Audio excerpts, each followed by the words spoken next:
This was MDV.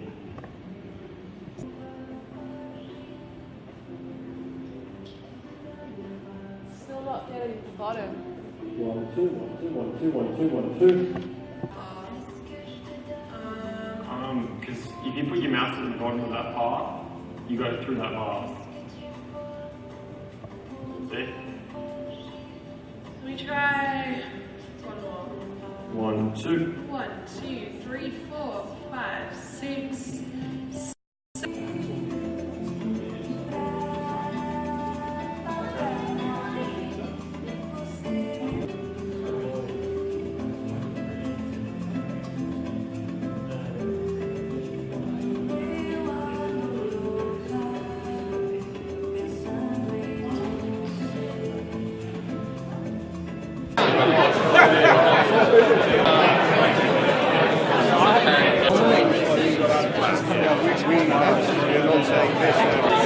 The marketing people want to say something.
The Honorable Wyatt Roy, MP, distinguished guests, ladies and gentlemen, welcome to tonight's Innovation Lecture.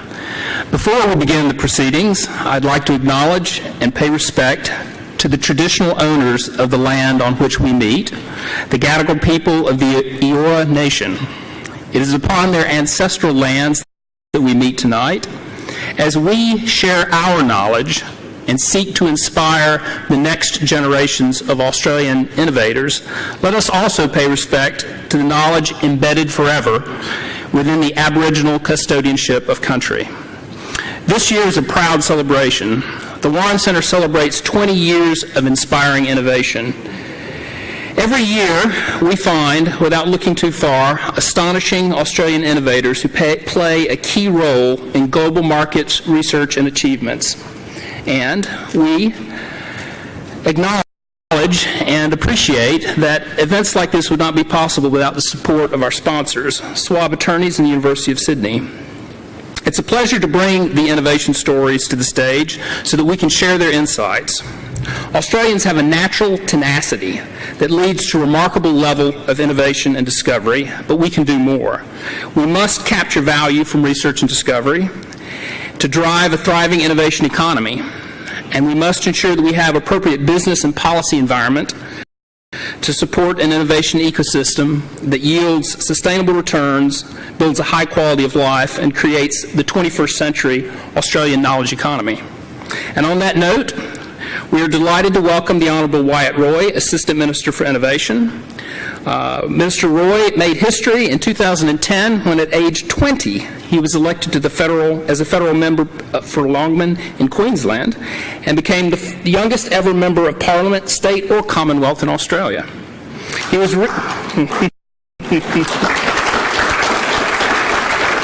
that's innovation. He was re-elected in the September 2013 poll, taking his place in the coalition government of the 44th Australian Parliament. In September 2015, Mr. Roy became the youngest member of an Australian federal government executive when he was appointed Assistant Minister for Innovation. Mr. Roy believes that for Australia's quarter century of uninterrupted economic growth to continue, an innovation ecosystem must be fostered where new businesses with never-tried ideas are encouraged to take risks, grow, and employ. And that's an idea that we strongly endorse at the Warren Center. Minister Roy says this paradigm shift will take coordination across government and education, science, research, private sectors, and the media. Please join me in welcoming the Honourable Wyatt Roy MP to the stage. Thanks, mate. Thank you. Well, thank you so much for that very kind introduction, and it is great to be here tonight. I always like beginning these sorts of conversations by quoting my boss, Malcolm Turnbull. He, I think, has said something very telling since he became Prime Minister. This really is the most exciting time in human history. That's not a novel thing, that's not a cliche. I genuinely believe that this is the most exciting time in human history, and this is the most exciting time to be an Australian. We live in a rapidly changing world. We are seeing globalisation shrink our world at a rate that we could never imagine, and particularly in our region, as we are seeing literally 1 billion people come into middle class. Globalisation is in a supercharged mode. Technology disruption is disrupting our traditional industries at a rate that we couldn't imagine only a few short years ago. And it is natural in a changing world for fear to be the human instinct in response to that change, to be afraid of that change. But the Prime Minister makes the point. If we are going to continue an incredible trajectory of uninterrupted economic growth for nearly a quarter of a century, continue this path of rising living standards, increasing job opportunities, and if we are going to hand over to the next generation of Australians a country that has more opportunity, not less, we have to make that change our friend. We have to embrace the opportunities that presents and diversify our economy. This remarkable story of growth that we've seen over the past decades has been driven by some pretty obvious things. It's been driven by big economic reform, by economic productivity, and particularly the resources boom. I come from a farming family. My brothers work in the coal mines. This is a great story for our country. But if we are going to continue that path, we have to diversify our economy and we have to embrace innovation in everything that we do. And there is enormous opportunity for us. I just come back from Israel and I was talking to Saul Singer, who's the author of a book called Startup Nation. For many people involved in innovation, this has become sort of the Bible of innovation. 7 million copies, 15 languages. It tells the story, the remarkable story of Israel. And Saul made this point. When you're in Israel and you walk around the street, everyone sort of has their head down and they say, isn't it terrible that there's not more multinationals here? Isn't it terrible that there's not that people aren't paying more tax in certain areas? And again, this human instinct is not to say what is it that we're doing so well, what is it that we have amazing opportunities for, but to talk ourselves down. And Australians traditionally are very bad at this. We love to talk ourselves down. But I am enormously optimistic about the future. And as we develop and drive innovation in this country, as we develop an innovation ecosystem that is uniquely Australian, we have to play to our incredible strengths. And we have so much to be excited about. Our talent pool is among some of the best in the world. Our educational standards compare on any international level. I know this is true because there's 20,000 Australians currently working in Silicon Valley. Our retention rates of that talent is much higher than many other places around the world where there's a much more competitive drive for that. They're much happier as well when they're working in our country. Our lifestyle is the envy of the world, and this isn't a novelty.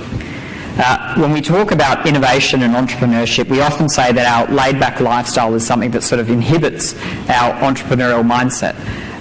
But in a globalised world, our great innovators, our great entrepreneurs can pick any country to grow and scale their businesses. And our lifestyle is a magnet that is attracting the best and the brightest from across the globe. And when we talk globally, we should celebrate that and use that almost as a tourism campaign to drive innovation. The big thing, the very big thing that I think in the coming decades, when we look back and we say, what is it that's driven innovation in our country, is a realisation that I think we're yet to have in this country. We are not a marketplace of 23 million people. We are not a marketplace of 23 million people, and so much of innovation and entrepreneurship is your ability to radically grow, scale and disrupt on a very large scale. And we have access into the Asian marketplace. 3 billion people, 1 billion people coming into the middle class that no other country on earth has. We have connections, we have access that certainly no other Western country on earth has into those Asian marketplace.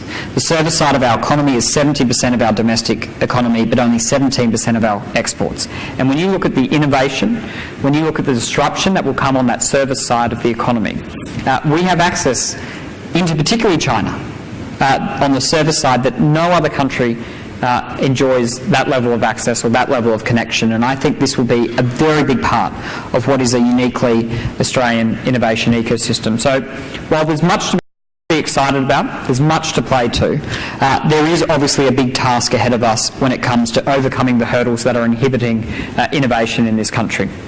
The Prime Minister has vaguely stated that in December we will be releasing an innovation statement. This will not be a small document, this will not be a piecemeal thing. This, I think, will be a big game changer for our country that will address many of the challenges that have needed to be addressed for a very long time. Now, of course, this is still beta, and innovation is a perpetual cycle that we must embark on, and we can always improve those policy settings, we can always adapt, we can always get rid of things if they aren't working, we can always improve on our ideas. But I think this innovation statement will really establish the framework to drive our future prosperity, to drive innovation in this country. And it's going to look at a few things, a few key areas that I think we need to address. The first is our culture. I don't want to talk ourselves down, but we do need to play to our strengths in our culture. That deeply aspirational mindset, that entrepreneurial spirit, that have-a-go mentality, and I think something that is uniquely Australian, something that puts us at a very significant advantage to our competitors, is our deeply anti-authoritarian mindset. We are deeply anti-authoritarian, and that is critical when it comes to driving entrepreneurship and innovation. We need to embrace that from government, from the business sector, from education, all elements of our society. We need to attract more capital for investment into innovation. There's no shortage of capital in this country. There's $2 trillion sitting in superannuation. There's enormous investments in mining and resources, in property, in real estate, in infrastructure. We have this sort of cultural mindset that long-term secure returns at a small margin is a really good thing for our country. But we have to unlock more of that. Only a few short years ago, we were betting more on the Melbourne Cup than we were investing through venture capital into innovation in this country. So clearly we're not afraid of having a punt, but we need to have a punt on innovation. And I think this statement will go a long way to addressing that. I do think we are at a bit of an influx point. This year alone, 3 VCs have raised $200 million each, including institutional backing. So we are at that influx point, but this statement will address many of the challenges when it comes to investing capital into innovation. Clearly, we need to see greater cooperation and collaboration between government, higher education, science, research and the private sector on the commercialisation of our great ideas. We do some of the world's best research. And it is remarkable in a country that's based on resources, where we're quite happy to go out and drill as many holes in the ground as we like, and at some point we might find a gold mine or a copper mine or a coal mine or iron ore, and then we have the 10x return. We haven't adopted that same mindset of exploration and then a big return when it comes to innovation. And we are sitting on this goldmine of incredible research, incredible scientific endeavour, and we just simply haven't commercialised that. Our commercialisation rates are quite bad. And we need to work together in drawing that research with the private sector to commercialise these great ideas, to turn them into the products, the businesses, the ideas that will change the world for the better. We have so much potential in that space. We need to develop our talent pool in this country. It is already coming from a high base, but we need to embrace STEM, digital tech, and I think particularly the entrepreneurial skill set in all elements of our education cycle, from the youngest possible age all the way through, so that the next generation of Australians are empowered to have the skills and the ability to turn those skills into businesses, ideas, products that change the world for the better. This is a key focus of the upcoming statement. Of course, there is a lag time on that, and we should be very proud about this. We should be, I think, unashamed when we say, in the meantime, let's attract the best and brightest from across the globe. We want the best and brightest from across the globe to come here, to call this country home, to be part of this exciting opportunity in what is global history.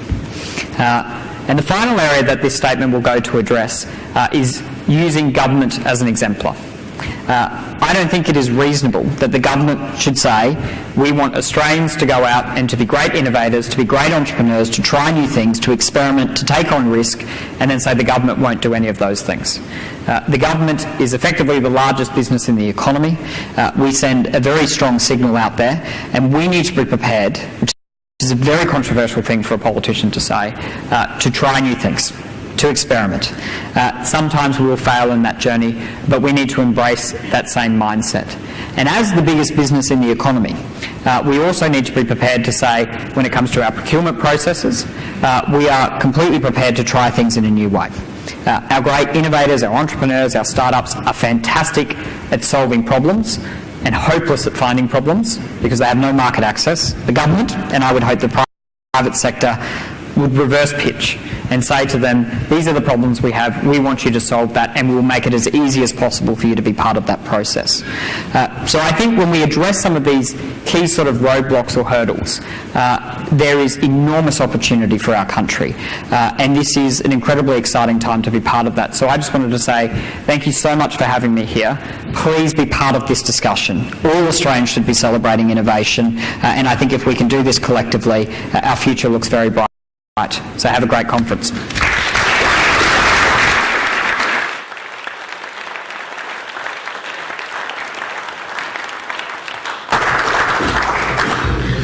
Wonderful words, inspiring words. Thank you, Minister. It was a pleasure to have you with us tonight. Tonight's lecture will be presented by Professor Salah Sukkarieh. Salah's work is a shining example of what is possible when industry and academic research collaborate. Salah is an international expert in the research, development, and commercialization of field robotic systems.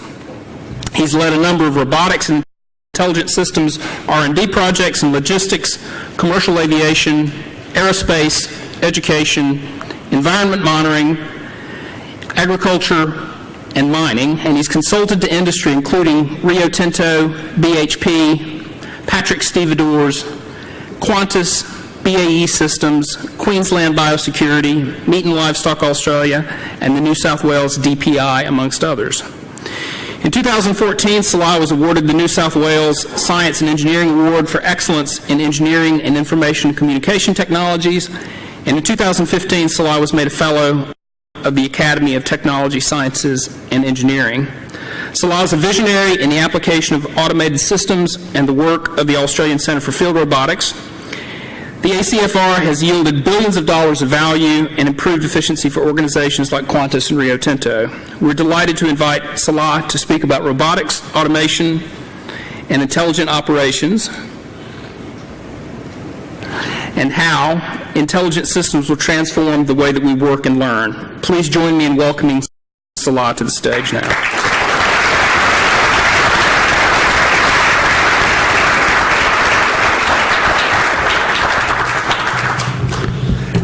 Thank you, Ashley, for the introduction. Ladies and gentlemen, thank you for coming tonight. It's truly a great honour for me to be talking in front of such a distinguished audience. I hope that you enjoy this presentation that I'm going to give, and it's informative in some way. Thank you to the Warrants and also for organising the evening and for giving me the opportunity of presenting this 2015 lecture. So we're going to be talking about robotics and automation and how they come together and work in intelligent systems and intelligent operations. And the operations that I'm talking about here is large-scale outdoor operations, and I'm going to give some examples about that as we go through. But also I wanted to be able to talk about some underlying messages that we're seeing as well. That's why there's a subtitle there, which is Racing with the Machines. And as technology is advancing, it's advancing very quickly, even for someone like me who works on a daily level, trying to keep up to date with what the latest technology is can be quite difficult. And in a world where there's lots of chatter at the moment about how automation is going to affect whether it's employment and education, it also affects commercial industries, because it's not just about them adopting technology in some way, but it's how you kind of have the innovation pipeline through that, through the commercial or the business models that you have to look at in order to maintain that process through. So I'm going to touch upon these things as we go through the talk. And I've broken up the presentation into three distinct areas, and the first one is really talking about setting the scene, and that's just really getting the mental juices going and talking about robotics and automation and getting a feel for what that is. Then I want to be able to look at how these different elements of robotics and automation come together and start to look at intelligent operations. And I'm going to give you some examples of what we've done in Australia here, not just because it's something that I know about quite well, but also we're quite well known worldwide for leading in terms of taking automation, fielding it into operational systems, and that's something well known all over the place. And then finally, I want to look at some trends that are happening in the robotics space. That poses some challenges, and these challenges are not technological challenges, which I'll elaborate on, and looking at some opportunities with them. So we're going to start by setting the scene, and what I'm going to do is play a little game, and it could be a one-player game here. We'll see how the audience reacts to something like this. But I'm going to show some postcards from 1900, and those postcards were representing what they thought the year 2000 would look like, right? So 100 years ahead of time, okay? And what we're going to try and do is see whether the technology that they thought was going to happen in 2000 has actually eventuated. Okay, so we're going to start with this first slide. Any ideas? Skype, good, excellent, good, all right.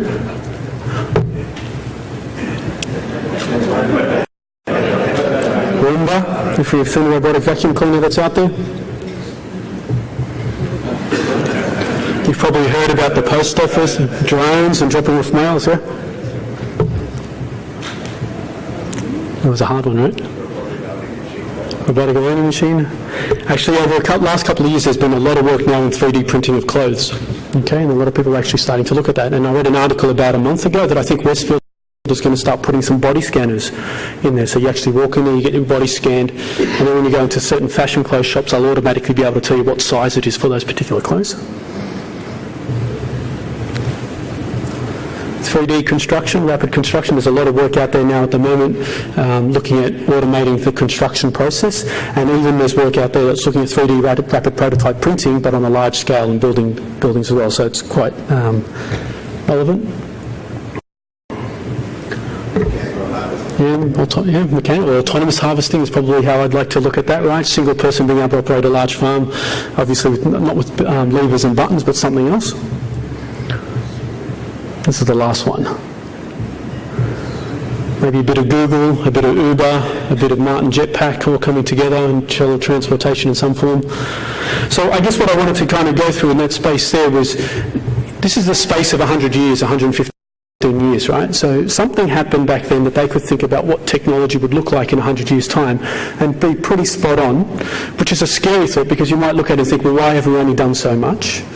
But there's also something that's telling you about that, and that's the linear progression of technology, right? And we're so used to being able to sit down and say, how do we think technology will progress in a linear fashion? And what I'm going to get through in this presentation is that we're actually in a different time now, which is why if I asked you what would it look like in 100 years, we'd probably get many, many different responses, but we probably wouldn't be right. Okay, and we'll talk a little bit about that as we go through. Next, I'm still trying to set the scene now, and I want to go through some events that have happened this year that I thought have been quite remarkable. This is the Volvo, the XC90, which is demonstrating autonomous driving. It's the second vehicle there in that platoon, demonstrating autonomous driving in South Australia. It's the first time that we've been able to demonstrate legal autonomous driving in the Southern Hemisphere. And I said legal because about a month ago, the Drive magazine actually took the Tesla and took it on the Harbour Bridge and went into autopilot mode. I don't know if you saw that, but without worrying about any oncoming traffic or anything like that. So we'll just call this one as the right test model to work with. I picked Volvo as opposed to the Google car because as researchers for the last 20, 30 years, we know that automobile manufacturers have been working on autonomy for a long time. It just hasn't made any commercial sense to kind of pop that out. What Google has done is been able to drive that out forward and really say to the regulation and to the policy making, look, we've got these autonomous vehicles coming through, what are we going to do about it? And that's really just spurred on the rest of the automobile manufacturing come through. Volvo reckons that by 2017 they'll be able to have autonomous cars out there. This is a truck by Daimler. We've had autonomous trucks again for a while, but this is the first vehicle that's been granted authority to drive autonomously in Arizona. So we're going to start seeing trucks now, road trains that are being automated in various forms. The Baxter robot, developed by Rethink Robotics, just came out earlier this year, late last year. Rodney Brooks, who's an Australian CEO of this particular company. It's an excellent kind of example of what robotics can do in manufacturing. It's meant to be sub $20,000. You grab the arms of this robot, you move the arms, it learns all about the joint movement. It's got a camera that's looking forward as well, and really what it's doing is learning what you're doing so that you can then let it go and you can retrain this robot to do various tasks in the manufacturing cycle. Whether it's Amazon delivering books or Domino's delivering pizza, DHL want to deliver parcels. We've heard lately about Australia Post as well doing the same thing. A classic example of where technology is already there, ready to do something, but it hits it front with regulation and trying to deal with regulation and policy issues and allowing that to happen. This is Pepper, sub $2,000. She can read your facial expressions. She can understand what you're saying audibly as well. It's almost like an intelligent form or a more advanced form of Siri sitting within there. The idea is to be able to use it in healthcare, universities, hospitals, and so forth. And the idea here is being able to take robotics and bring it into the in-world infrastructure. This is Bonnie Rob, a vehicle that's been developed by Amazonian Bosch. It's a vehicle that's meant to be used in the agriculture industry, being able to monitor weeds, crops as well, looking crop yield information. This is Cheetah, developed by Boston Dynamics. It recently been purchased by Google. This vehicle here is meant to look like a bit of a blur. It's actually a four-legged robot and it's travelling at 45 kilometres per hour at this point here. To maintain stability and agility is quite a difficult problem in dealing in space. And if you look on the web, you'll see many examples of that. And finally, this is Hubo, which is a robot that was built by KAIST, which is a university in South Korea. This won the latest DARPA Grand Challenge. DARPA have been funding Grand Challenges. This is the defence agency in the US. Have been funding Grand Challenges over the last 10, 15 years. The Google driverless car basically came out of one of the previous DARPA challenges with urban driving, and what they challenged here was about building a humanoid robot that could do various tasks, and this won it. It can climb in and out of cars, go upstairs, unlock doors, pick up tools, do something with those tools. And what we've seen already out of this is many startup companies in the US forming that deal with humanoid robotics as well as being able to build robotic manipulator arms. So the picture that I've been trying to show there is that there's a lot of activity going on in the space, and we've been seeing that. That's just in this year alone, and we know what the examples have been over the last few years. So when we look around the world, there's lots of innovation happening in this space. Startups, universities, government agencies, science agencies, commercial entities, all building ground vehicles, air vehicles, underwater vehicles, humanoid robots. The space is quite populated with a number of different examples. But there's also another side to it, and that's what automation is doing. And we're also hearing a lot of chatter in this space as well. There's the process of automation coming in, what happens with jobs, how do we re-educate people that have lost their jobs, what do we do about the education system in general? Okay, and there's a lot of that discussion happening around the place. And this is just in the last, over the last year, being able to take out examples. There's many, many examples of this. And also, if I were to put a slide up here about STEM education, what we need to do about educating the population, we'd also see quite a significant activity there. And the reason why this has really hit us recently, over the last few years, is because there's been very much a combinatorial explosion. And I'll explain a little bit about what I mean by that within robotics in that space. So I'm going to start with an example. This is robotic ground vehicle, okay, and it has various subsystems about it that you would find in any robotic ground vehicle. There's a platform which is there to house all the different equipment on board and make it move from one point to another. There's a series of sensors that you would have on board for the robot to actually understand and perceive its environment in front of it. There's actuators which are controlling the vehicle, making it move from A to B. You've got communication systems which are transferring that data to a central point, either as a ground station or into the the computing system and the memory system. So all of these things come together, and we use that to build a robot. And it doesn't matter whether it's a ground vehicle, an air vehicle, underwater vehicle, the air conditioning unit in your home, a robotic arm, they've all got the same type of systems and sensors on board to make it work as a robotic system. But as roboticists, what we like to do is take that and then try to make it a bit more intelligent. So there's a series of algorithms that we'll throw on board. And those algorithms generally fall under 4 different categories. Autonomous perception. How do we make a robot understand its environment a lot better? Whether it's an obstacle, a thing that it can traverse over, is it a flat terrain or is it a lake, is it a shrub or is it a rock? What can I do about that? Am I tracking obstacles here? Am I moving away from certain things? These are all algorithms that we will develop that will take in all the sensory data and start to fuse it together to give the system a bit of perception. The world is uncertain, especially when you're dealing with robotics working outdoors, and because of that we need to model the world in that uncertain fashion, and the robot's got to make decisions under that uncertainty, and that's a very, very difficult area to work with. It's really trying to determine for the robot the level of risk that it will take under certain situations. Machine learning has grown over the last 5 years quite substantially in this field for a robot to be able to adapt. And what we mean by adaptation is being able to change its internal model, its internal understanding of the world and how it behaves in there. And finally, there's algorithms around collaboration. When you start to put 2 robots together, how do they share information with each other? How do they start to negotiate over certain tasks? So on the left there, you've got your standard robotic system. On the right there is some algorithms that we will throw on top and try and make this system a lot more intelligent. And what I wanted to point out with this is, in the past, we could come along and we could say, you know what, just develop the algorithm even though it's very, very sluggish. In 3 years' time, computing power will be so much better that you'll be able to develop your algorithm. We can't do that anymore. The rate of computing technology is rapidly changing. The rate of sensing technology is rapidly changing. In fact, any one of those elements that I've shown you up there are rapidly changing. And so even as roboticists who are system scientists, right, we come along, we want to plug and play various components. What you have is this rapid changing technology landscape in front of you, and we start to plug and play. And this is the reason why we're seeing this combinatorial explosion of robotics in various forms, because we can start to plug and play the sensors, the computing, the actuator in various different forms. And that's really what's driving this exponential growth in this area. And when you take a robot now that can think, and you make it talk to another robot that can think, and you take it to a third robot that can think, and then all of a sudden you start to build up this network of robots that are interacting in various forms, then you start to get not just intelligent robots that are doing something, but you get overall systems that are actually performing in an intelligent manner.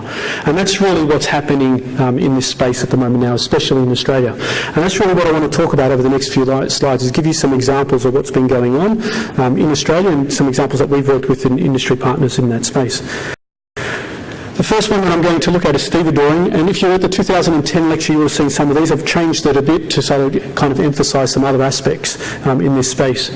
This is what they call an autostrad. It's a system that was developed by Kalmar, now Cargo Tech, and it's a vehicle that can move around autonomously at a berthing operation. If you go to Port Botany now, you'll find that there's lots of these vehicles moving around autonomously. The Port of Brisbane, the Patrick terminals there, has been automated for the last maybe 7 years in that space. The technology itself was developed between a collaboration between our lab, the ACFR, and Patrick Stevedore's back around 1997, 1999. So it takes that time. So you can see what that span of operation, 10 years before developing the technology, integrating that technology in, and then feeding it out into a system. It had its infancy starting in this particular thing. I'm taking a photo here of a colleague, Steve Clark, who's driving this car. We're both PhD students at the time working on navigation systems. And those systems that you see at the back of the unit are these navigation. There's a radar unit there that we had to develop from scratch. We use GPS systems. Back then, a GPS receiver you'd buy off the shelf, it would cost you $25,000 and you'd get about 1 metre accuracy. It wouldn't work properly. You'd still have to code it up. We'd write codes line by line on 20 megahertz processors. You have 3 gigahertz processors now, so it was a completely different game back then. And you had to build everything from scratch. So building the navigation technology up, building the control technology up, and then we could feed it out into we could feed it into a system. So this was the first trial of the autonomous straddle carrier back at around 1999. So these are 15 metre high. You put all the sensors up the top, And with those sensors up the top, you get lots of swaying. You've got to deal with that type of motion. You have to model the whole system, the hydraulics, the motors, and so forth, and start to kind of build a control system around that. And you start to move around very, very slowly, right? This might be at a few meters per second. Eventually, we got it up to almost 30 kilometers per hour in terms of its motion around the platform. So that was its first trial, and then about 6 years later, this is some footage from the Brisbane automation terminal. There are between 30 and 40 straddle carriers now moving around 24/7, picking up containers, dropping off containers all autonomously, and doing so in all weather conditions. The same technology that we developed back then in 1999 is what's being used, the radar systems, the GPS systems, and all the control technology that sits on board. You can see the black lines on the floor. It's so accurate, within plus or minus a couple of centimetres, that it traverses over the same areas. It can stack up to 3 containers high. But there are a few things that we learned. So when you look at that, you kind of think of automation, labour saving, maybe remove the cabin, you didn't see a cabin there. But there was actually many other aspects that came out of this. If you read about Google Driverless Car now, you actually find a lot of information there that's telling you about how their cars are so much better than the human drivers. And that's something that we've known now for a long time. These vehicles now are up to 60% fuel efficient is what they tell us. The maintenance costs are dropping by about 30% compared to what they are. It's because we model the system a lot better, we can apply the algorithms to it a lot better, and then all of a sudden you get a completely autonomous solution that drives a lot better than what humans can do. But one of the most important aspects that was gained out of this is how you deal with an overall operation, a system operation. So when you have 40 straddle carriers moving around, communicating, telling each other what's going on, where the containers are and so forth, you can start to get a bit more of intelligence going in that operational space. One of the biggest gains that you can get out of this is being able to predict ahead of time and seeing what the operation will be a few hours ahead. And the reason why is all the algorithms that are on the robots, all the algorithms that are in the system out there are also the algorithms that you would use in your simulator. So if I predict 6 hours ahead of time and say this is what my operation will look like, I can almost guarantee that's what the operation will be. And that type of perfection, that type of accuracy is really what gives us the advantage. In this case here, we're also talking about 40 straddle carriers trying to pick up, whatever it might be, 5,000 containers. And how you deal with optimization in that is also, we looked at a lot of economic theory and trying to feed that into it. In this case here, we found that one of the best solutions was a reverse auction algorithm. So the containers themselves bidding for the straddle carriers was a lot more efficient than the other way around. And so you start to get these processes that you can feed in. And economic theory is really good for us as roboticists, because economic theory believes that we are all rational beings, which we're not, but robots we can actually program to be rational, so it actually works quite nicely in that space. The other industry that I want to talk about is mining. We see a lot of this at the moment now. You're hearing a lot about Rio Tinto and what they've been doing with the autonomous mining systems out there. And that's quite an impressive feat, because actually this is the largest industrial automation program in the world. Okay, there is nothing out there that meets it. We're not just talking about trucks and trains. We're talking about drill rigs. We're talking about diggers. We're talking about overall system optimization. It's quite a significant task. Our first interaction with mining was all about safety. Okay, that was what the big thing was back then. How do you ensure that the trucks drive around the mine site quite safely was a significant thing. And we dealt with a lot of different aspects, building radar systems. In this case here, there's a little laser unit on the side there. There was a spin-out that came out of the University of Sydney called Accumine that looked at developing the technology to maintain safety in systems. And so the systems that we developed would ensure that if the vehicle was going to go off the centre line, then there was an audible alarm that would tell the driver that something was going on. You'd got to correct it in some way. So safety was a big thing. Then when you start to put these sensors on board these vehicles, you start to make them a bit more intelligent. Then you can actually start to do vehicle-to-vehicle communication. You can start to work in all-weather conditions, so regardless of whether there's fog or dust, there are vehicles that are still communicating. You can display that into a pop-up screen inside the driver's cabin, and the driver would know what's going up in front of him, and they wouldn't see it. And this is just an example of what happens where you start to build up this network of vehicles all moving around, building up information, and they're all sharing that information. We start to know where vehicles are being brought, where they're braking, where they're accelerating. If you see that repeatedly, what does that mean about the ground surface? What about the maintenance aspects, the future health of the vehicles themselves? And a lot of that information starts to build up in some form. So a lot of it was still manual, but we had to deal with safety systems, improving the safety of the mine site. Then in 2007, the ACFR, the University of Sydney, signed an agreement with Rio Tinto, and we've been that's almost been 10 years now, looking at helping them with their Mine of the Future program. As this was a statement back in 2008 with Rio Tinto, you can see kind of the things that they were looking at, what what they were interested in terms of automation. And we've been proud partners with them over the last 7-8 years now, and looking at another 5-year engagement with them. One of the first activities that we looked at was automating a drill rig in that space. This was very much similar to the Patrick's example that I showed you before. Engagement with an operator. So back then it was Patrick Stevedores, now it's Rio Tinto. We worked with an OEM, which was Kalmar, with Patrick Stevedores. Here we're working with Atlas Copco, which is the drill rig. And it's the classic scenario here. You've got a drill rig, but what's happening is that it's autonomously tramming. Based on prior information, it would know where to tram to. It would say, this is the plan that I want to take, and the operator would say, yes, that's confirmed, and a single operator could control many different drill rigs at once. And this vehicle will autonomously tram. It's very simple to tram along, and it will start drilling, and as it's drilling, it would be measuring the forces and the vibrations as it's going through. And as it's measuring the forces and the vibrations, we apply machine learning algorithms and start to learn the geology as we go through. If we can improve the quality of our knowledge of the geology, then obviously you can start to improve the quality of what happens later on down the track. And that's some of the first work that we've been doing in that space. I implore you to look at YouTube, because I can't say too much about the work that we're doing, but there's lots of examples on YouTube about the work that they've got, and there's a nice Channel 9 news story about Rio Tinto and all the operations that they're looking at. So have a look there if you want to see the complete system. But what we're looking at now, so what we're looking at over the next few years, is how we not just look at individual vehicles, but many vehicles interacting with one another. And what does that mean about autonomous mine operations?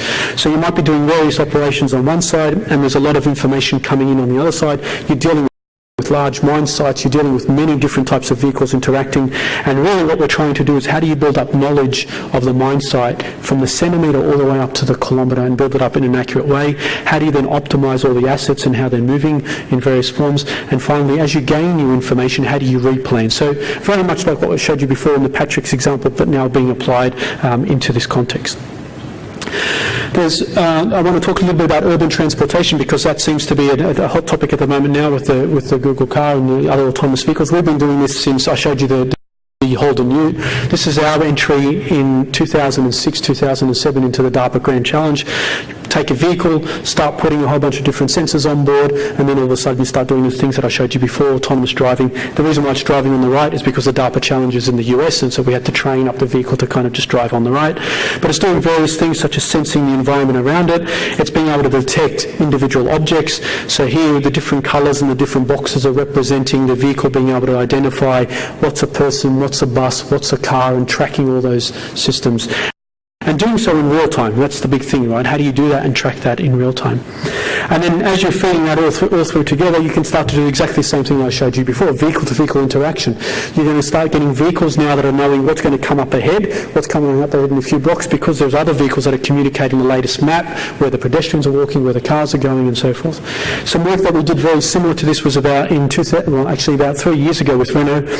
We collaborated with Renault in helping them look at their autonomous vehicle program in the future, and this is the kind of scenario that you're looking at. This is what I mentioned before. This is probably something like Google meets Uber and what that means. So being able to kind of log on, saying, I need a car to pick me up at a certain time, drop me off at a particular point, and the whole automation process kicks in from there. And this was work about 3 or 4 years ago. We're going to start firstly seeing autonomous cars come out. You'll probably see that. It won't be, I don't think it'll be long. It really comes down to regulation and policy. I keep telling my kids that most likely they won't be driving at all. They say that takes out the fun from driving, but I keep reminding them I'd like to horseback ride as well, but I don't think we're going to be horseback riding either, right? So there's going to be this trend and this change as we're going through. The next area that I would like to talk about is intelligent flight and some of the work that we've been doing in that space as well. These are unmanned air vehicles. You're hearing a lot about drones. These vehicles we had to build back in 1999 to 2001 because you could not buy an off-the-shelf robotic platform anywhere. So we had to construct the platforms from scratch. We had to do the flight control systems from scratch, the navigation systems from scratch. This is a classic example of where you take a robotics engineer and all they do is they want to build something that looks really, really cool, but it's actually hopeless at trying to control in any way. So these delta wing configurations are very, very hard. But it's something that can travel at about 200, 300 kilometres per hour, so it's quite adapted, about a 500 degree per second roll rate, carries about a 30 kilogram payload capacity, sensor payload capacity. The objective of this project was, can you make two platforms fly in the air, coordinate their flight plans with any control from the operator below whatsoever? And they would coordinate their flight plans based on the information they were collecting about the environment below them. So we would develop a whole series of algorithms, and there's no point going through this, but it's all about decentralized So you don't want any ground station operation at all whatsoever. You'd like these two platforms to just chatter in the air, and as they're chattering in the air, they're sharing statistical information about what's going on in the environment and then changing their flight plans from there. And this is a trial. I'll just jump a little bit ahead so that we can see what's happening.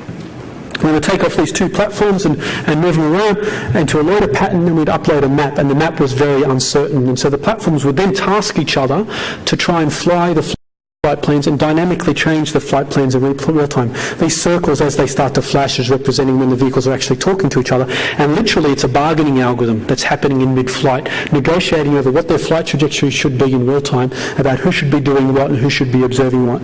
And when you're a PhD student and your thesis is based on the results of this, it can be quite hair-raising, if you can imagine, right? So 45 minutes and your chapter 7 is focused on the results that you might get out of some sort of experiment. It was the world's first demonstration of cooperative UAVs flying in that space. Then we had a whole series of activity in drones, and I'll talk a little bit about that when we look at agriculture. We had a whole series of activity in drone work, and then we started to look at what could we do to maximise the endurance of unmanned air vehicles, robotic aircraft. How can we increase the endurance? And the next two projects I will talk about, one of them was about autonomous refueling, or what we would like to call autonomous recharging, because we're not actually passing fuel between two drones. And the other one is how we could actually capture wind energy, very much like an eagle would capture thermals in some way. So this is again a world first. This year we demonstrated this. No one has ever been able to do something like this. You might have seen in the military domain lots of refueling, but to be able to take two drones to dock with each other below 150 metres where there's lots of turbulence is quite a significant feat. These are IR markers on the vehicles, on the drogue, and also on the front drone. And the second drone is basically tracking that in real time as it's going through. And it's tracking and changing its position and changing its trajectory in real time to try and dock into that particular drogue. When it docks in there, it undertakes a fast recharge, right? So that first UAV has a whole bunch of batteries on board, and the second UAV has got a collection of sensors. You don't want that second UAV to land all the time because that's where the greatest risk is. And so really what happens is that you come along, you dock, you do a 1 minute recharge, undock, and then you move away and you continue your flying.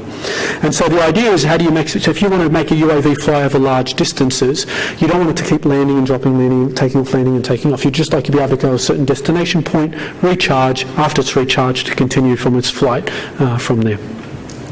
So that was on recharging. The next example I want to give you is about how we actually tried out an experiment where doing very similar things to what eagles would do, which is if you're trying to traverse over a large area, you want to catch thermals, and when you catch thermals you climb up and you gain potential energy, and then you convert that potential energy into kinetic energy to move on and traverse.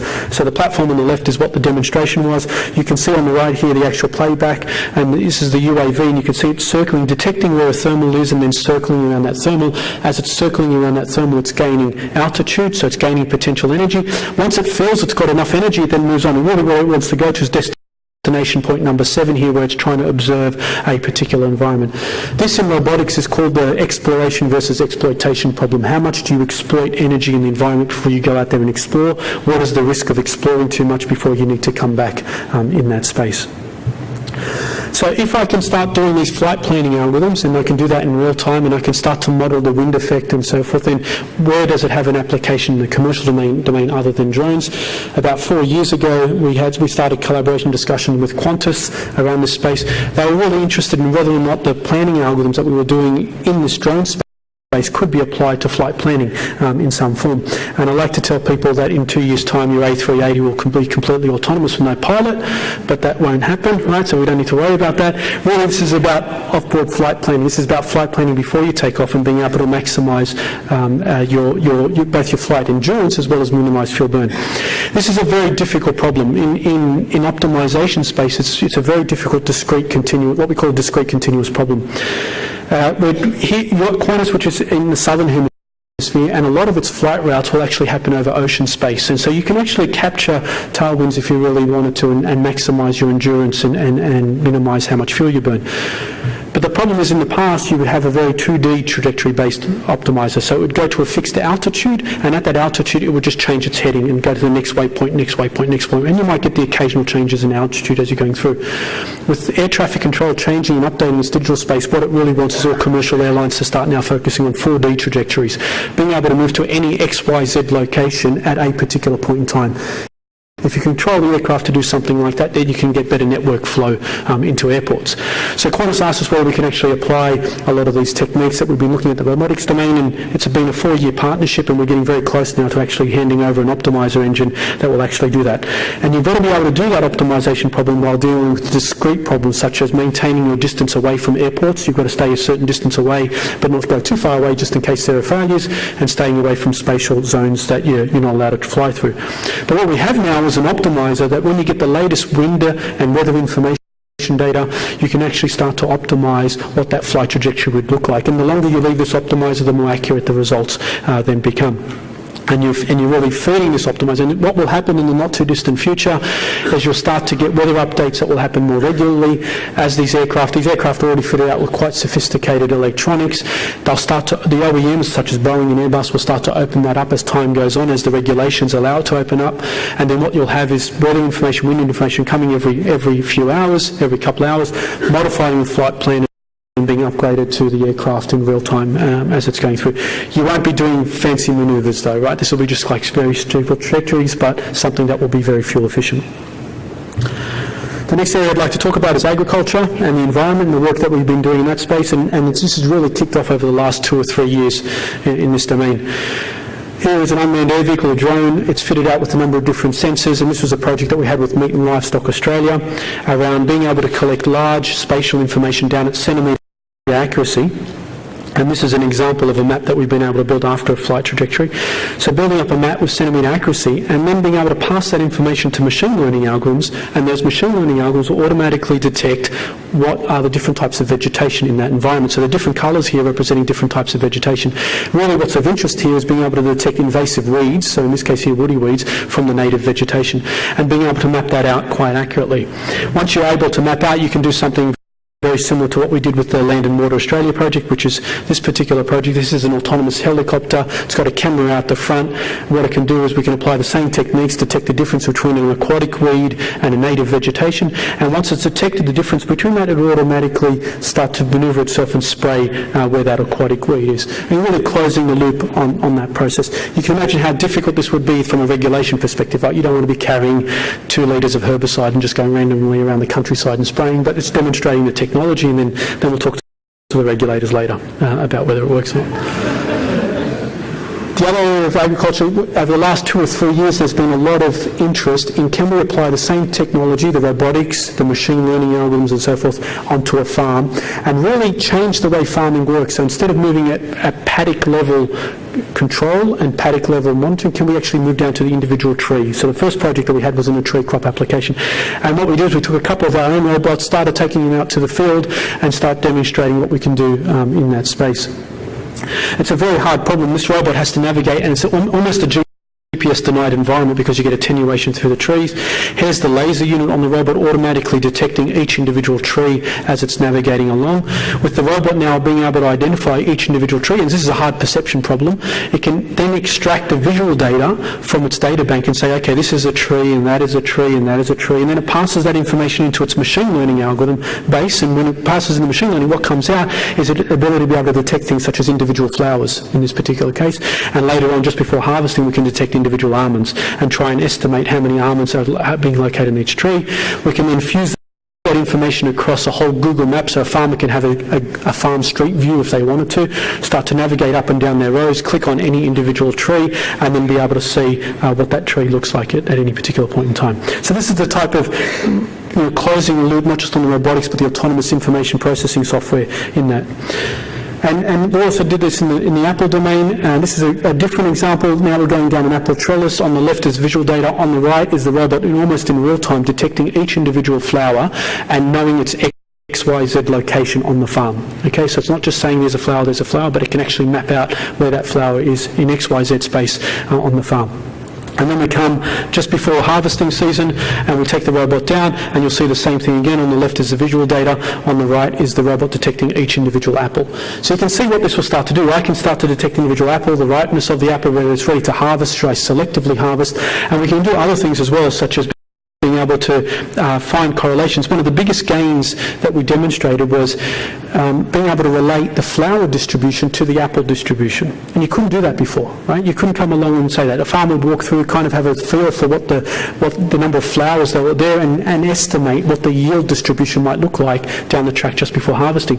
What we can do now is, because we know exactly the XYZ location of the flower and the XYZ location of the apple, we can apply big data analytics to it, start to find the correlations between the two and start to see whether there's any improvement in performance that needs to happen. In this particular case, we showed the farmer that he had uniform flower distribution, but when we looked at the apple distribution, it actually dropped off, and he realised straight away what it was, and that was that his pollination program wasn't working properly. The following year, he moved his boxes around, the bee boxes around, and then he got an increase in yield. So it's that type of information, just by being able to send out the robot and get that precise information, that we can actually start to improve on farm productivity. The vegetable industry wanted their own robot. They saw the tree robot and they thought, we want our own robot as well. So you've got to build us a veggie bot as well. This is Ladybird. They gave us enough money to actually think about robotics from scratch.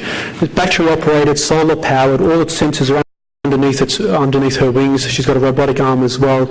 She can operate for about 7 to 9 hours. On a day like today, for example, she can operate up to 15 hours. She can roll during the daytime and do her activity without losing any charge at all. So that's how efficient the drive mechanisms are as well. It's an omnidirectional robot, which means you can move in any direction. So all we need to do is click on the waypoints about where the farm is and what the road width is, and off Ladybird will go, and she'll go up and down the rows, and she'll start collecting all the information about what all the crops are.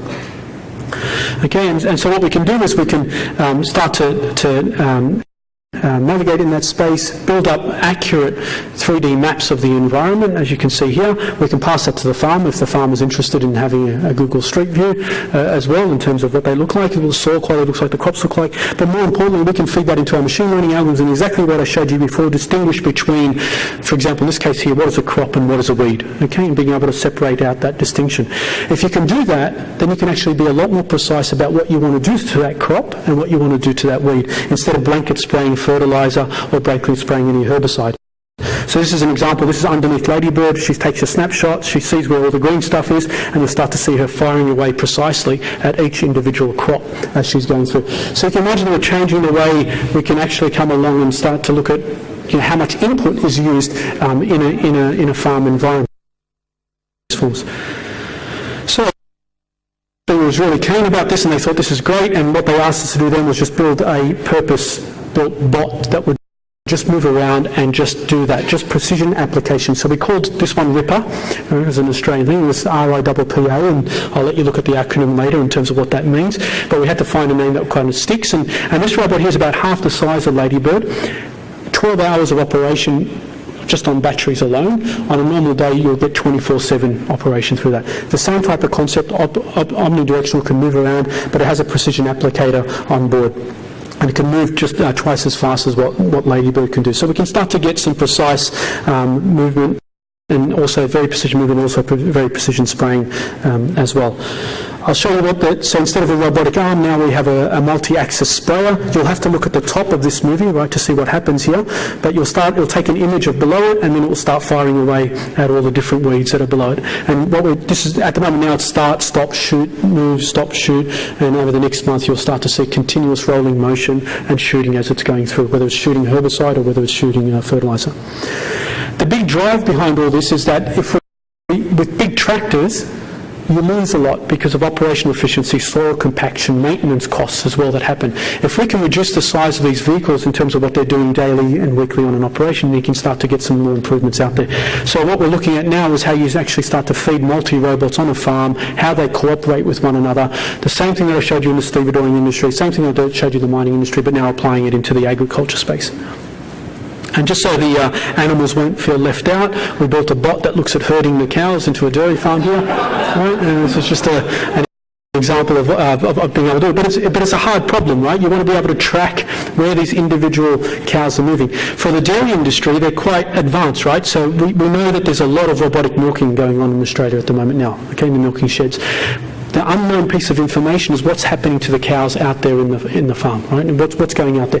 The health of the cow is important. Where they're eating, where they're grazing is important. The quality of the pasture where they're eating has a reflection on the quality of the milk later. So we can start to do things out in that space then, and we can start to tie the information between what happens out there in the field to what happens in the processing, in the dairy processing. The final area I want to talk about is STEM education. We've always been big proponents of ensuring that robotics gets communicated out there.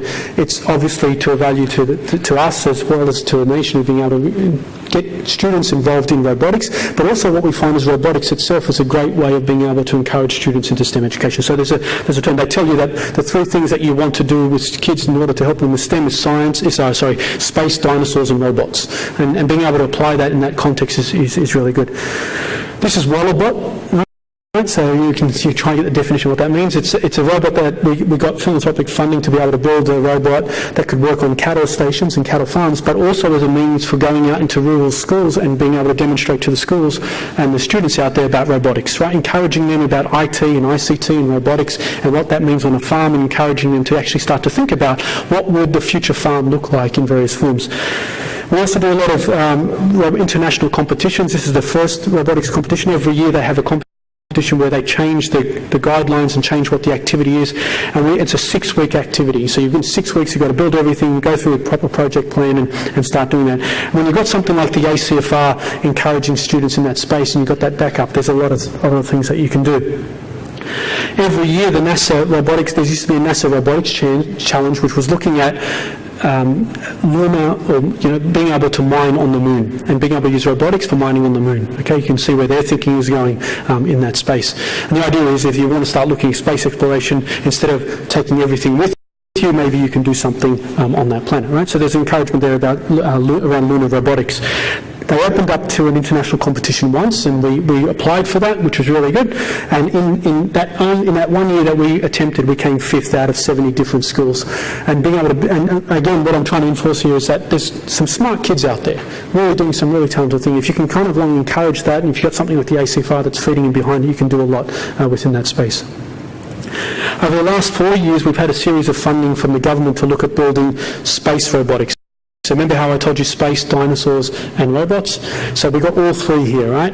This is collaboration work that we have with the Powerhouse Museum and the Centre for Astrobiology at the University of New South Wales, being able to look at space robotics in the context of looking for prehistoric life on Mars, right? Is really what it comes to. So we've kind of encapsulated all three things together.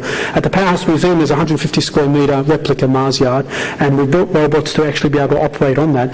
And we've had a series of funding, the latest being through the NBN work, to try and look at how kids from outside of Sydney can actually use the NBN and start controlling the robot. And it's been a phenomenal success in order to be able to demonstrate when, at what age, you should be encouraging kids to actually start to look at this in some form. I'm just going to let them run a video for a couple of minutes so that you can actually see.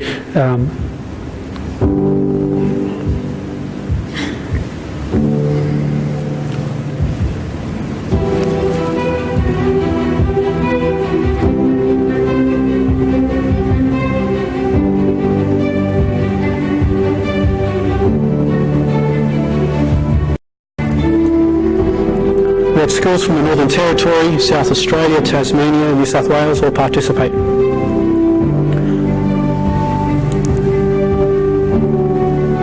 Charles Bolden visited us twice because it was such a unique system, and we've actually started to look at US and Chinese schools also participating in the program as well.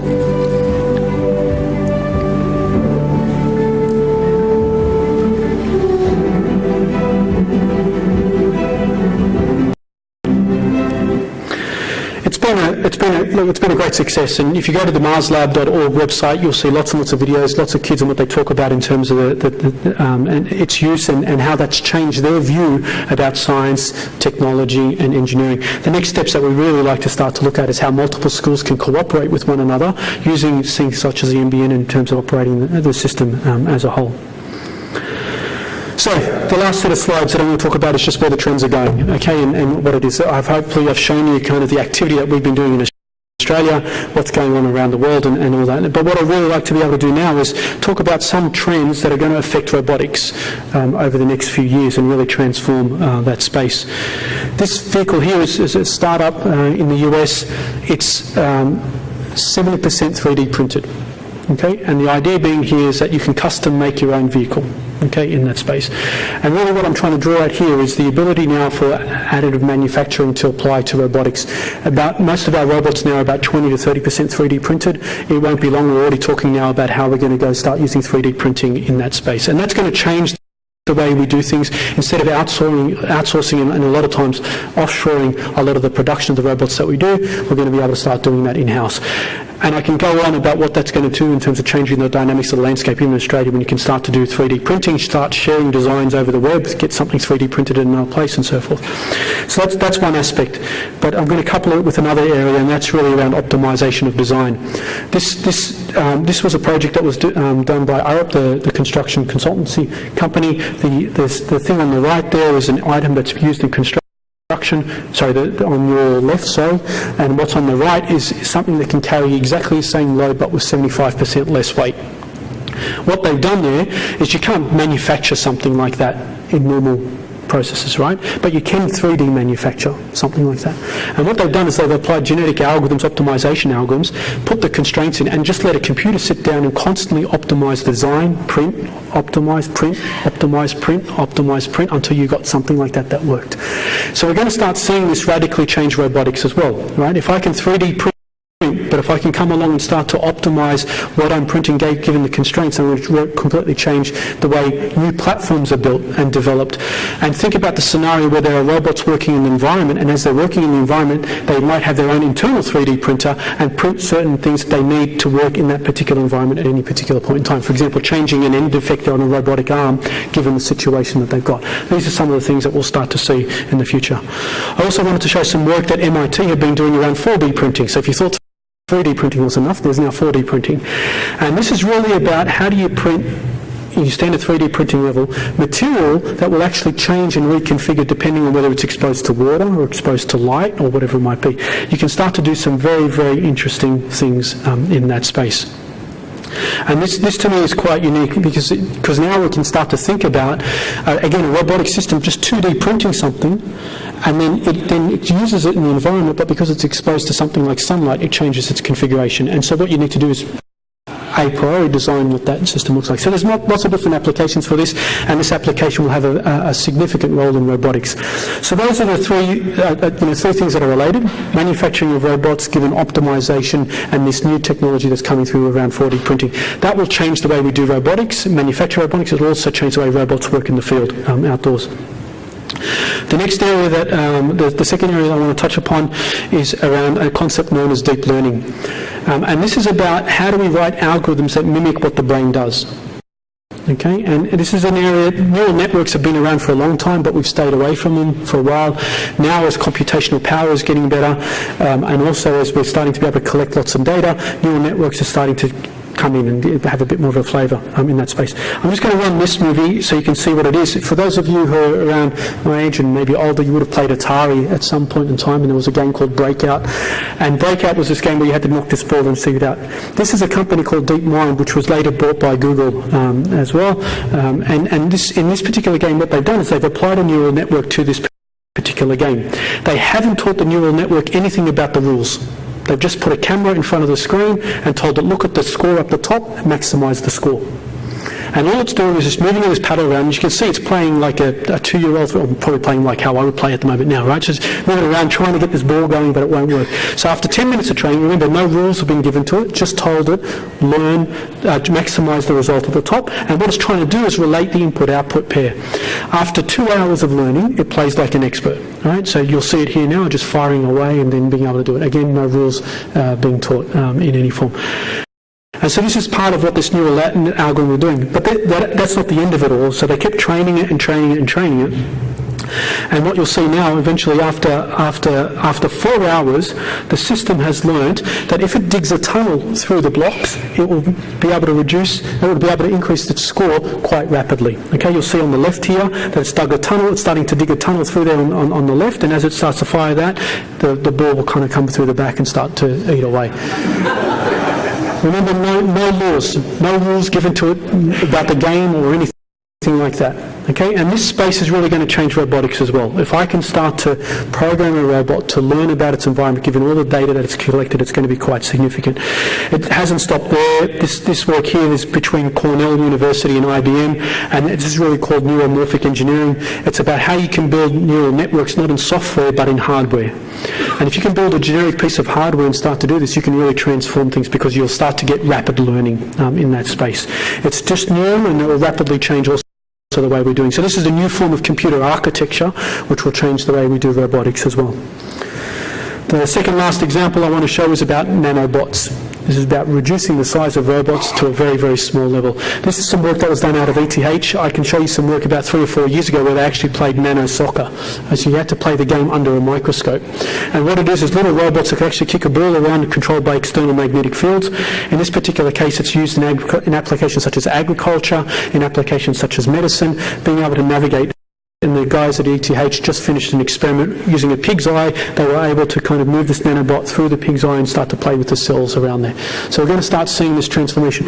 This is not going to happen anytime soon, but what's going to happen is that in the drive for making these things smaller and smaller, we're going to drive all the other technology into lower cost and smaller. Computing technology, communication technology, sensing technology as well. And finally, the area that I think is going to have a lot of impact over the next few years is cloud robotics. And this is about your robot in Sydney where you tell it, go get me this book on this shelf, and it doesn't know what to do in that particular domain, searches the cloud and talks to the robot that's over in Seville somewhere, who someone's programmed to actually look for robots and figured out what the algorithm is, downloading that algorithm and going ahead and doing something like that, very much like how we would use the internet. This is a big area. There's been a lot of activity both in the US and in Europe about funding this and actually using multiple robots. So don't think of HAL as something about taking over the world or anything like that. That stands for a hardware abstraction layer, conveniently, right? So it's all about robots that are being able to talk to each other using cloud and learning from each other over the internet and the network. And that's going to change the way we do this space as well. So what are the areas that I think over the next few years are going to really drive robotics? And that's important for us to understand because this being my final slide, I really want to be able to talk about just for a little bit, for about a minute now, about what this all means in this space. If robotics now is changing the way we have to think about STEM and jobs and employment and what it looks like in the future, then what happens when we're also rapidly changing what robotics is as well and what automation is as well. So that's changing while we're thinking about what we need to do in the future, and there's this place that we need to start to deal with and work with. There are great opportunities, we all know that, but we've got to be able to navigate through that area, and it's not just about education about what we do in school. There's going to have to be some re-education in there as well. Right? There's got to be a lot of elements around that space that I think is going to be fundamentally important. Technology won't stop, it will keep advancing. The economics here, the question here in the policy making, if there's a broader question that I wanted to ask, it would be what is the cost of automation? And it's not just to a commercial partner when you say, well, this is how much the capital cost is to start automation, but it's the ongoing innovation that they have to do internally to maintain that. Then what does that impact in the wider circle socially? What does that mean about policy making and so forth? And these are areas that we need to start to think about. And the ACFA over the last 20 years have been working a lot in robotics and automation, and over the next decade you'll start to see us address some of those questions. We're going to start pulling in some of those economic questions, some of those education questions, and also some of those policy questions as well. I thank you for your time. It's been great, and I hope you enjoyed it. I hope that's been informative and presented you with a lot of, and that's the end of the presentation. If there are any questions, I think we've got time for questions. Thank you.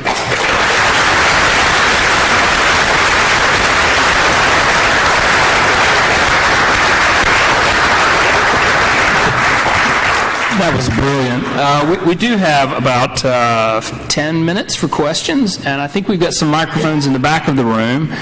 First of all, make sure that you identify yourself and make a question, an interrogative statement for Salah.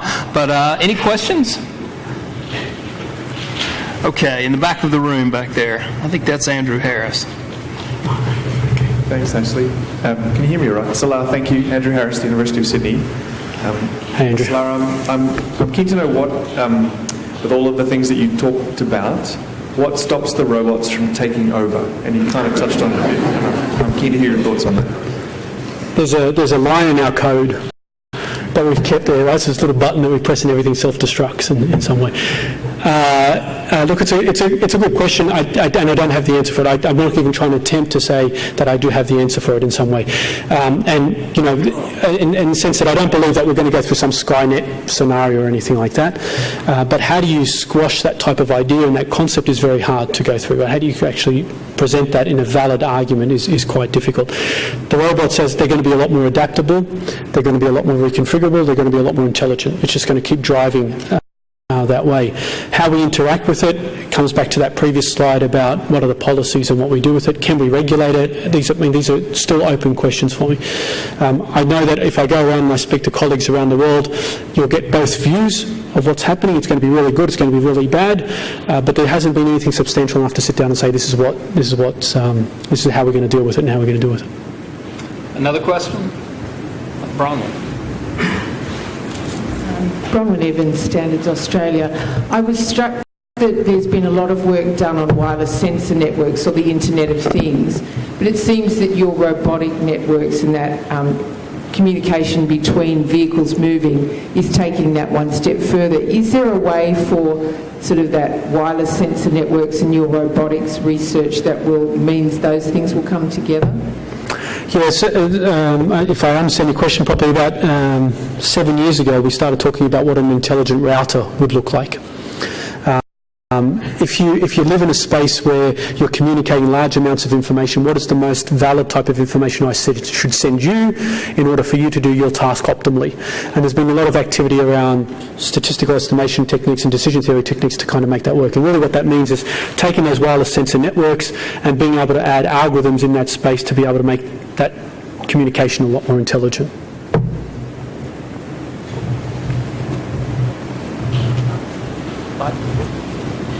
Mike Giroux from the Warren Centre. Salah, fantastic talk. Thank you. Your last point about the use of the cloud, what issues are likely to come up regarding security and IP protection and so forth? If you are accessing the world in the cloud, how do you think this is going to be a big issue? Yeah, and cyber security in general is a big thing. So in all the industry partner work that I showed you before, I mean, cyber security is fundamentally important. You don't want a 400-ton haul truck being hacked into and then driving down the streets of, down to Perth or anything like that, right? So being able to protect that is fundamentally important. But it usually sits above the robotics element. It sits in the realm where people are dealing with the communication and the cyber security aspects around that. But you're right. I mean, somebody hacking into your robot at home, whether it's your Roomba and attacking the cat, I don't know. There can be many things that it could possibly do, and that's something that we need to be conscious of. It does sit outside my field though, and it really fits in that field around internet protocols and standards and cyber security in that space. The guys at RoboEarth, the European version of the cloud robotics, actually have that as part of their research program and understanding what that means. It could be as simple as being able to download something from the App Store. So there's something that's already there, set up, protected in some way, and you're downloading programs, paying for it, whatever might be, and operating in that form. Question?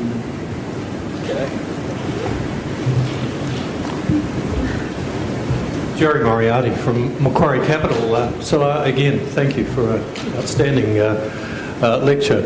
I'm wondering about the commercialisation of particularly some of the agricultural examples, robots and so forth.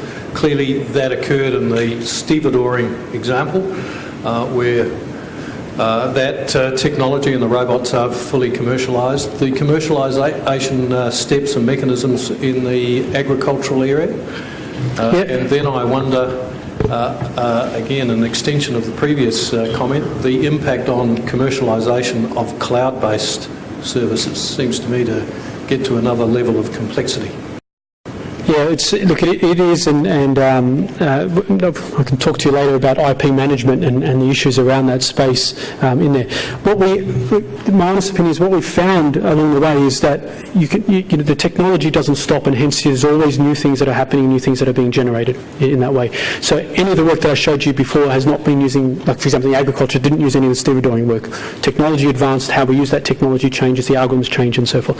So whether we're holding onto IP or not is one question. Another question is whether we can use that IP and then commercialise it in some form.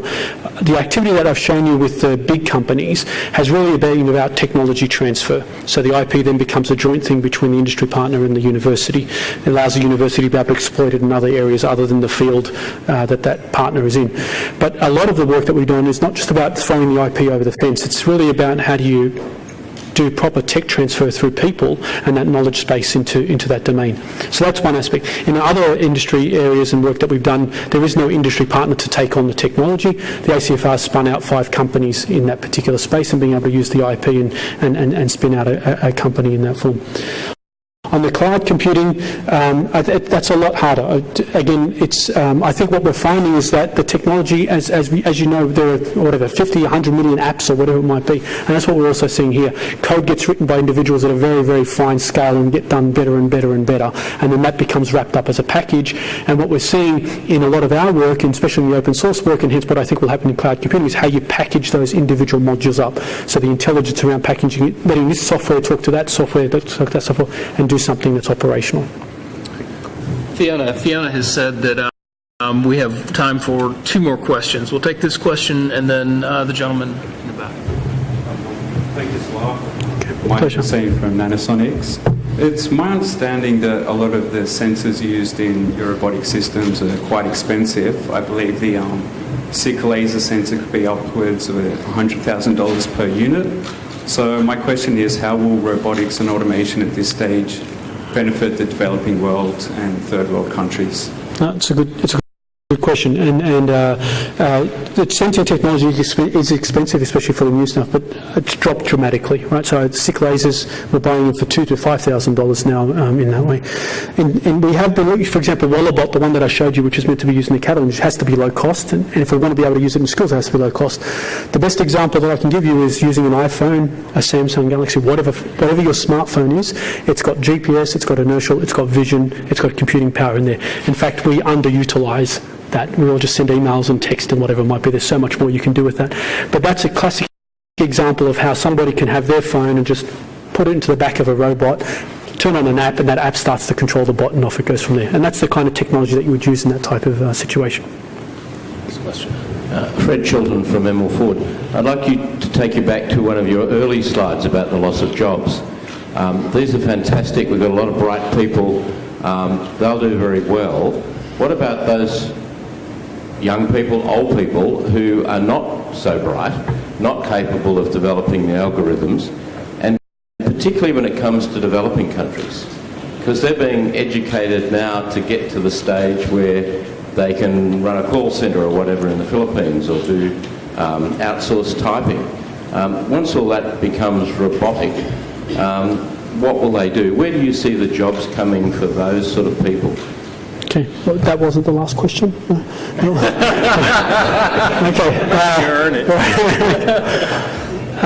It's a great question, and as I was trying to point out during the slide before, it's something that at the ACFR we're starting to address. You know, what does this mean around education and STEM and so forth? It seems like offshoring has been a waypoint to automation. Sending it out there has been just this point that we've been looking at, and now we're bringing it back in. And we're bringing it back in, and we're not finding new jobs for that technology as it comes back in.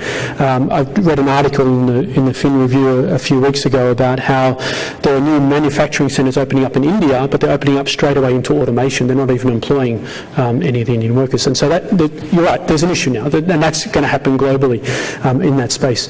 My feeling is that we have to move I would say relatively quickly. And as I was trying to point out before, there are two levels: what happens in the schools and in the universities, as well as what happens to re-educating people that are in the workforce. And that I think is going to have to be fundamentally important. What we shouldn't do, I think, is look at technology now and say this is what we need to educate to, because as I was trying to show, it rapidly changes. There has to be this, we have to understand what the underlying process is that's driving technology and innovation, and what that means around policy and what that means around education. I really don't know the answer. I do know that there's some major shifts that are happening, and they will continue to happen. As I showed you what the future trends around robotics is looking like, that's going to affect the robotic technology, which is going to affect us even more on a social, economic perspective. So I don't have the answer, to be honest with you, in that space, but that's something that we hope to start to address. It's great to hear the innovation talks that are happening from the government. It's great to hear STEM, but there has to be something more deep than that about the relationship between all of those things, and I think we're missing out on that type of discussion, and that I think we need to address. Before we move next door for final drinks and canapes, please put your hands together and thank our sponsors, Swab Attorneys and University of Sydney, and our speaker tonight, Salah Sukkarieh.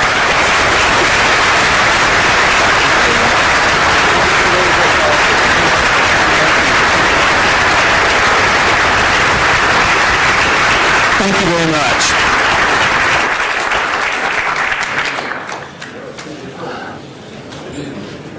Thank you.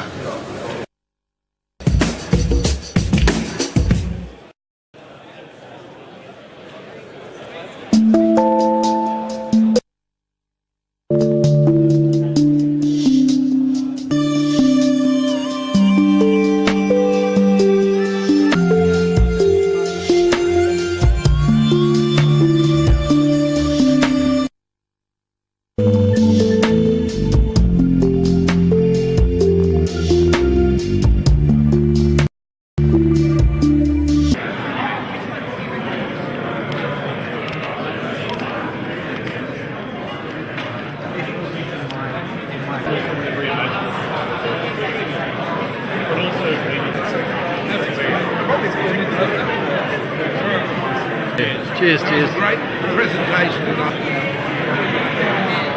Thank you. You're awesome. How are you, Frank? Good to see you.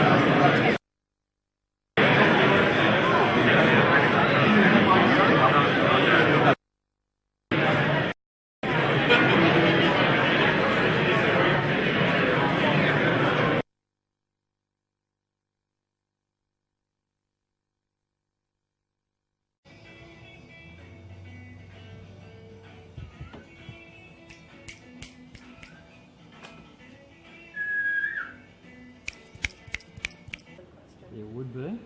Don't ask it. No, I'm the cleaner.